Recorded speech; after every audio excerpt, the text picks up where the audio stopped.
Yang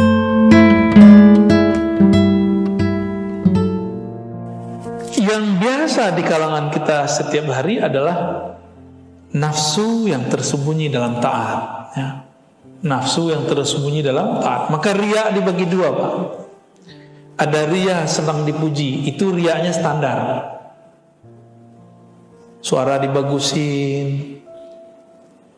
Apalagi kalau sujud tuh dibagus-bagusin, ya. Bacaannya, wah, udah bener, bagus nggak sujud lama? Tapi terbersih di hati, biar kelihatan saya ini sujudnya lama. Kalau Bapak terbersih itu baca langsung auzubillah, walaupun di dalam sujud. Auzubillah, aku berlindung kepada Allah. Lanjutkan zikirnya, zikir bacaannya. Ada yang ketika terbersih begitu, jangan lama-lama, cepet-cepet aja, biar nggak disebut khusyuk. Biar gak disebut khusyuk. Berarti orang ini terjebak kepada riya yang kedua. Apa riya yang kedua? Takut dicaci. Takut apa? Dicaci. Ini yang paling berat, Pak. Seseorang nanya ke saya, "Tat, ente kenapa ngajar risalah Kusyairiyah? Kenapa ngajar hikam? Kenapa ngajar tasawuf? Gak takut dihujat salafi?" Ada yang nanya gitu ke saya, Pak. Ustadz juga, kiai juga. Bukan satu, dua, banyak orang nanya. Kira-kira Bapak kalau ditanya gitu gimana jawabnya? Nggak takut dicaci maki?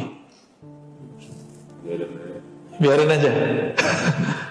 Saya cuma jawab, Ustadz, kalau bukan kita siapa lagi? Kalau Ustadz nggak mau, Ustadz Ono nggak mau, terus siapa yang buka ilmu ini? Oh, kita sembunyiin aja namanya, pakai nama Tazkiyatun Nafs. Tazkiyatun Nafs itu hanya satu bab dari tasawuf, saya bilang gitu. Tazkiyatun Nafs aja Ustadz. Tazkiyatun Nafs itu siapa yang buat istilah? Ulama tasawuf. Kenapa nggak dikembalikan ke istilah aslinya? Ya kan? Kita aja yang malu. Kita yang kemudian merasa tidak pede gitu. Jadi Bapak ini ketika malu dicaci maki, malu dibuli, takut dibuli, lalu kemudian ngalah, ya, meninggalkan itu. Berarti pengen apa? Pengen dipuji sebenarnya. Karena takut disebut zindik, pengennya disebut apa berarti? Takut disebut zindik mengkaji tasawuf, berarti pengen disebut akidahnya nazifah, akidahnya aqidatus salafus salih, pengen disebut begitu toh. Itu riya enggak? Riya. Afwan Ustaz, antum berjenggot kan? Pernah enggak terbersit supaya disebut Ustaz? Dulu. Tuh, jujur deh Pak, saya suka orang jujur. Sama Ustaz. Umur saya kan belum seberapa Pak dibanding beliau. Dulu sering kita nggak dihargai orang kalau datang ke setempat. Gimana biar kelihatan tua dikit gitu, panjangin jenggot deh gitu, biar disebut ustadz. Berarti takut nggak dihargai, benar nggak? Tapi sebelum itu saya bukan karena itu ustadz. Saya melihara jenggot supaya disebut salaf. Ini jujur loh ya. Dulu jenggotnya nggak berapa, tapi kemana-mana. Kapan itu berubah? Ketika saya punya seorang dosen yang saya antar setiap seminggu sekali. Dia tanya ya doktor, limadha la tutilu lihyatak? Limadha la tu'fi lihyatak? Kenapa engkau tidak membiarkan jenggotmu panjang? Karena engkau mengajar di satu komunitas yang komunitasnya mereka memanjangkan jenggot, enggak takut dia caci maki. Halla takhafu lawmata la'im, itu kita pakai ayat Quran tuh bahasanya. Dia lihatlah saya, dia pegang paha saya itu, Ar-Razi. Saya kalau manjangin jenggot bukan karena ente, bukan karena saya pengen disebut salaf, bukan saya pengen disebut ustadz, kiai, syekh, tapi saya memanjangkan jenggot karena mengikuti Rasulullah. Gitu jawabannya. Itu langsung tercabut itu dalam hati saya dulu. Kalau berjenggot biar disebut manhajnya sama dengan yang di seberang sana. Ya dulu begitu. Tapi alhamdulillah Allah kemudian luruskan kolbu. Nah ini masuk ke dalam apa? Nafsu yang tersembunyi. Sulit untuk dibenerin itu.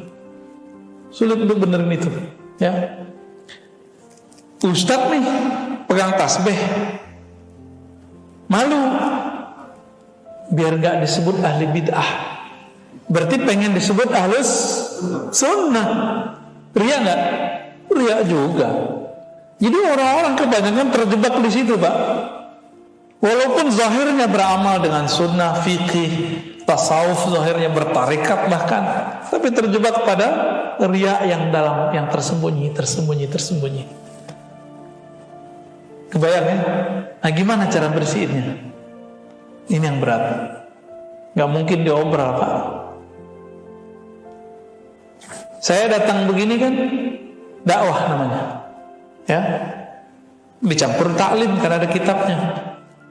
Untuk mengobati kolbu gak cukup dengan dakwah dan taklim. Ada namanya ilaj atau takwin, pembentukan jiwa. Dan itu harus jalur thariqah. Ada metode, thariqah itu artinya metode. Ada metodologisnya. Ada caranya. Zikirnya ada. Zikirnya bukan zikir zahir lagi. Zikirnya sudah masuk ke alam rohani. Dia akan bisa seperti seorang dokter ahli bedah. Dia membedah, dia bedah di dalam, nanti dia bersihin. Itu bisa. Cuma itu tidak bisa kita bagikan secara umum ya. Imam Ghazali 10 tahun dia bersihin kolbunya. Di mana dia tinggal? Dia tinggal di menara. Ujian paling berat dia apa? Ketika kitab yang dia pakai diajarkan di masjid tempat dia berkhalwat. Kayak bapak sekarang nih. Ada Ibnu Athaillah. Bapak nih Ibnu Athaillah, misalnya gitu. Saya ngajar kitab Ibnu Athaillah, tapi saya nggak ngerti siapa yang ngarang. Itu ujian paling berat. Kitabku diajarkan, gitu. Merasanya itu girang. Tapi kalau mau girang, ini ilmu dariku atau dari Allah? Kalau ada ilmu kita dapatkan, itu dari kita atau dari Allah? Ya, lebih mulia ilmu atau harta? Oke, kalau bapak bagi-bagi harta, oke, itu lebih mulia nggak dari bagi ilmu? Mana yang lebih tinggi? Maka tolong, walaupun bapak ngasih kita honor, jangan hargai kami dengan honor itu. Ya, saya tersinggung, Pak. Ya, ini ngajinya bertahun-tahun, nggak bisa dibeli ini. Rasa pemahaman yang kita dapat itu nggak bisa dibeli. Maka kita nggak berani juga pasang tarif. Nggak berani kita pasang tarif. Tapi di luar sana ada ustadz berani pasang tarif, ya nggak? Kena pandemi, habis mereka udah. Dan saya masih ingat, ketika ojol disantuni, itu para ustadz-ustadz yang dulu bertarif itu pada demo ke umat, buat komunitas peduli ustadz. Ya, iri dia sama ojol, Pak. Masa kayak gitu kalah sama tukang ojek, kan lucu. Berarti dia nggak ngajarin siapa, apa yang diajarkan selama ini, akidah mana yang diajarkan selama ini. Jadi kadang-kadang dai, ustadz, guru itu udah kayak lilin, nerangi orang dia hanya kebakar, tahu-tahu energinya habis. Ini pandemi ini kan nyikat semua ini, kesikat semua. Betul luar biasa ya. Namun saya bersyukur ada pandemi, Pak. Saya nggak banyak jalan kemana-mana lagi, paling-paling Zoom ya. Dulu lelah kita dakwah kemana-mana, hasilnya juga belum jelas. Sekarang kita ceramah, direkam, bisa didengar orang kapan saja. Ya, alhamdulillah. Nah, Bapak Saudara makan Allah, nafsu yang tersembunyi ini tadi riya ya. Sekarang ada namanya sum'ah. Sum'ah ini pengen memamerkan. Kalau zaman dulu memamerkan cuma satu model, lewat fisik, lisankah, penampilankah. Contohnya nih, bapak anda tadi tahajud gak? Terus siang-siang lagi taklim ngantuk-ngantuk. Ya nih, afwan Ustaz ya, afu Ustaz. Ini malam tadi bangun jam 3 Ustaz. Tahajud. Keluar deh sum'ah. Tapi sebenarnya salah nggak dia ngomong gitu? Nggak salah. Cuma di hatinya dia pengen ngasih tahu bahwa saya tahajud loh malam tadi. Enggak, itu setan gampang sekali. Setan tuh narik-narik begitu, Pak. Ada seorang murid datang kepada Imam Salafus Saleh, Imam Abu Yazid Al-Bustami. Saya pernah cerita itu. Ya, apa kata beliau? Ya Sidi Syekh Bayazid, sumtu 20 sana. Aku telah puasa 20 tahun. Kata si orang ini ulama, ini Pak, ulama hebat. Apa kata Abu Yazid? La aftarta. Engkau baru saja berbuka. Berbuka dengan apa? Puasa itu kan menahan. Apa yang ditahan bukan hanya lapar dan haus, tapi menahan yang tadi itu. Nah, bapak ini diam-diam di rumah bisa melakukan puasa itu. Berarti kita buka dikit tarikotnya, Pak. Puasanya sudah sampai ke puasa apa? Puasa jiwa. Jiwa ini bergejolak terus, pengen tampil, ya. Ini bangun masjid nih, pendirinya atau pengurus awalnya yang berjasa ngurus notaris. Sekarang bapak nggak dengerin dia, nanti dia akan ngomong ke orang lain. Tahu nggak ente? Itu kalau nggak ada saya nggak jadi di masjid, batal. Pahala yang selama ini dia kumpulkan batal, Pak. Harus segera tobat tuh supaya Allah kembalikan. Ada nggak orang ngomong begitu? Banyak, bukan ada lagi, Pak. Di setiap pembangunan masjid kita menyaksikan dan mendengar itu. Rihlah saya kan kampus masjid, pesantren, kampus masjid, pesantren. Pesantren juga gitu. Yayasan, orang-orang yayasan tuh ngomong gitu. Kalau bukan karena saya si kiai itu nggak jadi orang, ya salah. Ya. Begitu mereka. Kita ketemu orang-orang selebritas, sama. Itu si artis tuh kalau bukan saya yang majuin dia nggak terkenal. Ternyata di semua lini ada terjadi begitu. Guru, nah guru agama yang paling berat. Ada muridnya terkenal, baca Qur'annya bagus, taklimnya luar biasa. Apa kata si guru? Kalau bukan saya yang ngajar dia nggak jadi orang. Tuh. Itu setan girangnya bukan main. Berapa lama itu? Itu bisa 15 tahun, 20 tahun muridnya baru jadi orang. Selama 20 tahun itu dia bisa memendam, tapi gak tahan melihat orang ini sukses. Kalau bukan karena saya gak jadi itu. Girang, Pak, setan. Nah, ini yang disebut nafsu yang bersembunyi. Susah benernya. Ini yang dimaksud Nabi.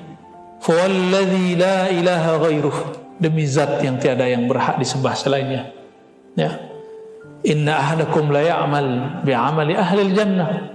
Kamunya ada yang beramal seperti ahli surga, guru kayak soleh, beramal kayak soleh, bangun masjid di mana-mana, ya. Ngurusin masjid bertahun-tahun, dakwah bertahun-tahun. Tapi apa masalahnya? Yasbiqu alal kitab. Ada ketentuan kitab. Apa ketentuan kitab? Orang yang hanya sibuk beramal zahir, tidak beramal dengan kolbunya, dengan batinnya, yasbiqu alal kitab. Ada ketentuan kitab bahwa dia su'ul khatimah. Itu maksud hadisnya. Maka ketika dia sakarat, badannya sudah lemah, lidahnya keluh, hafalannya hilang. Apa yang terjadi? Keluarlah semua kotoran-kotoran yang selama ini numpuk di kolbunya. Ngomong apa yang sebutin jasa-jasanya semua. Dia hujatlah orang yang tadinya dia tahan-tahan. Dia rendahkan orang yang tadinya dia rendahkan secara hati, tapi dia nggak keluarkan. Nauzubillah min dzalik.